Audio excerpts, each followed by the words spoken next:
Good afternoon, YouTube. Welcome to the channel. A couple of weeks ago I made a video showing you how to start putting together an emergency food supply.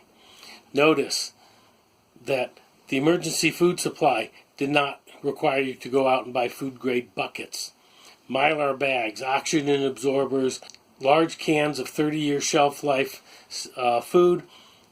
None of that. There's a lot of stuff out there that people are selling, a lot of things people are telling you to do to put together a food supply. It's too complicated. Start simple, okay? If you haven't seen the video, go check it out. It's a very simple way to get started, and what I'm going to do here is we're going to show you, this is part 2, I'm going to show you how to continue that. And what this is the 2020 plan. Now, sure, it's a plan, but take this as a starting point and then adjust it to your preferences and your needs. If you got 5 people you're storing food for, 20 pounds might not be enough. You might have to double everything to 40 pounds. Now, what the 2020 plan is the idea is you store 20 pounds or 20 cans of 20 shelf-stable food items. You store what you would normally eat what you store, replenish, right? As you eat it down, you replenish, rotate it so the oldest stuff comes out front and the new stuff goes in back, rinse and repeat. Without further ado, let's get into the list. If you followed what I told you in the first video, you've already got the first item taken care of, or at least half of it. You've got 10 pounds of rice and 10 pounds of pasta. Build that up to 20 pounds. Item number 3, oats and oatmeal. This can include instant oatmeal in the packages, or it can be regular quick oats.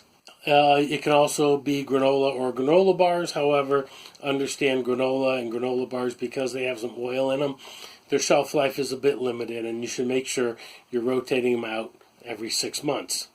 Item number 4, cornmeal.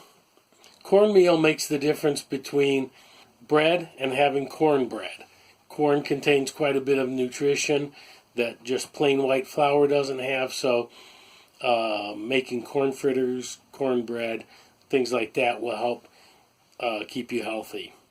Item number 5, lentils and dried split peas.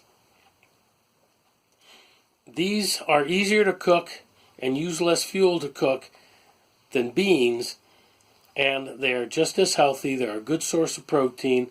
Item number, 7, potatoes. Potatoes can be these dried, freeze-dried hash browns.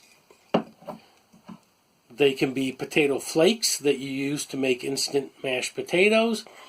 They can also be, fresh potatoes. You can go out and buy a 10-pound bag of potatoes, and if you have a cool, dry, dark space to store them in that can act like a root cellar for you, you use them up on a regular basis, you can go out and buy a 10-pound bag of potatoes. If you have a way to keep the potatoes frozen, say a small freezer that's run off of a battery, you can also include frozen potatoes in there as well. Pancake or biscuit mix.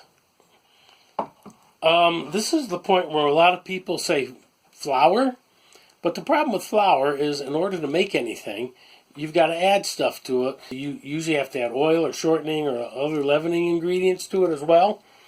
Whereas pancake mix already has those items in there. Just add water. Milk might be better if you have it. Pancake mix with a few modifications can be used to make biscuits. And biscuit mix with a few modifications, usually the addition of some sugar, can be used to make pancakes. So pancake mix, biscuit mix, flour if you want it. Item number, wherever we are, peanut butter. Several jars of peanut butter. Peanut butter is also a good source of protein. If you've had the peanut butter around for a while, you'll notice the oil separates out. that's not a problem. You just turn the jar upside down, let the oil reconstitute back into the peanut butter, and the peanut butter's fine. The last item of the dried goods, remember I said to customize this to your own preferences. We keep several pounds of texturized vegetable protein around, TVP. Why? Because it's dry. It's shelf stable. It'll keep for years. Okay? Don't have to worry about it expiring. Canned meats have an expiration date. TVP pretty much does not. Group 2, canned goods. You want 20 cans of each of these. We've already talked about the canned beans. Back in part 1, told you you need at least 20 cans of beans. And of course, remember my recommendation to get the chili beans because they're already pre-flavored and pre-spiced. You can also buy just chili. Chili is item number 2. You want about 20 cans of different kinds of chili. Item number 3. Meat, tuna, Spam, Dak ham, chicken, Vienna sausages, whatever canned meats you can find. Get 20 cans of canned meat. Item number 4, fruit. Pears, peaches, mandarin orange slices, apples, cherries. Get a variety. You don't want to be eating the same fruit day after day. Pineapple. Get some pineapple.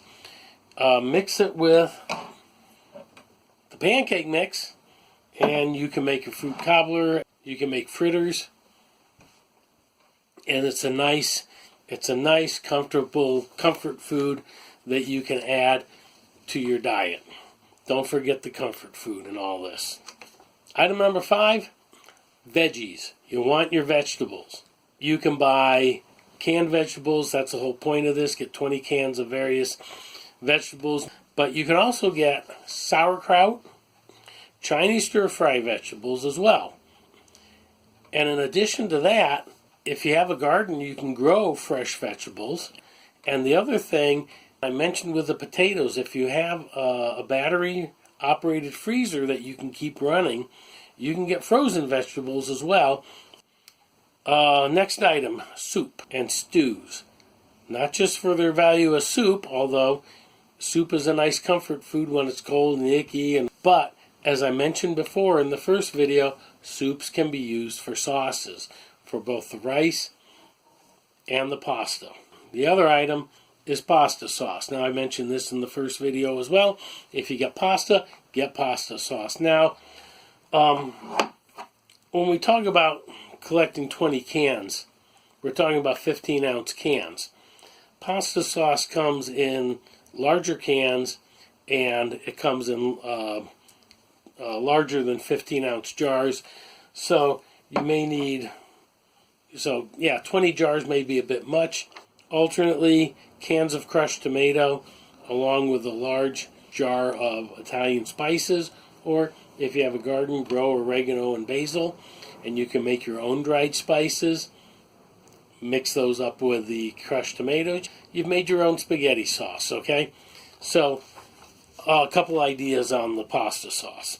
Group number 3. Now, we've already done more than 20 items, but let me just add the following miscellaneous items that you don't need 20 pounds of. Around here, if I had 20 pounds of any of these things, I'd have like a multi-year supply of that item. First item is coffee and tea. The large 1.5 to 2 pound can of coffee, it's getting smaller as we speak, will last me 3 months. One can of coffee is already a 3-month supply. With a 2020 plan, that's what we're aiming for, is a 3-month supply. Well, I keep 2 cans around. One of them's open, the other's closed.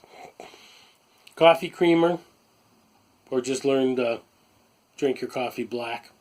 Salt, sugar, powdered milk, cereal, crackers. The thing about cereal and crackers, you want a 3-month supply, but they don't typically have a 3-month shelf life. by the time you get into some crackers that have been sitting around for 3 months, they're starting to get a little stale. You know what I mean? Packaged meals. You need sweeteners, so besides sugar, you might want to also consider honey, syrup, jam, oil. Oil can also go rancid if you keep it around too long, so you don't want to have 20 bottles of oil. Herbs and spices, if you can grow them and use them fresh, dry them yourself, you're golden. Nuts, cheese. Again, cheese doesn't last very long if it's unrefrigerated. Parmesan cheese is the specific one I called out here, and I'm talking about the stuff that comes in the shaker jars. It's shelf stable and can sit around for 6 months. We keep about 6 shaker jars of that stuff around and rotate through it. There's no need to store 20 pounds of any of these items. Just store enough to see you through 3 months. Here's a quick tip. To figure out what a 3 to 4 month supply is, write the date on the item when you open it up. We figured out a 4-pound bag of sugar is almost a 3 month supply for us, because when we opened up the bag of sugar and started using it, we wrote the date, and when we dumped the last of the sugar out, we looked at the date and said, oh, that was 2.5 months ago, almost a 3 month supply. Alright, that's our video for today. It went a little bit longer than I like them to do. Once again, like, subscribe, share it with anyone who needs it. Thank you for watching. See you next time.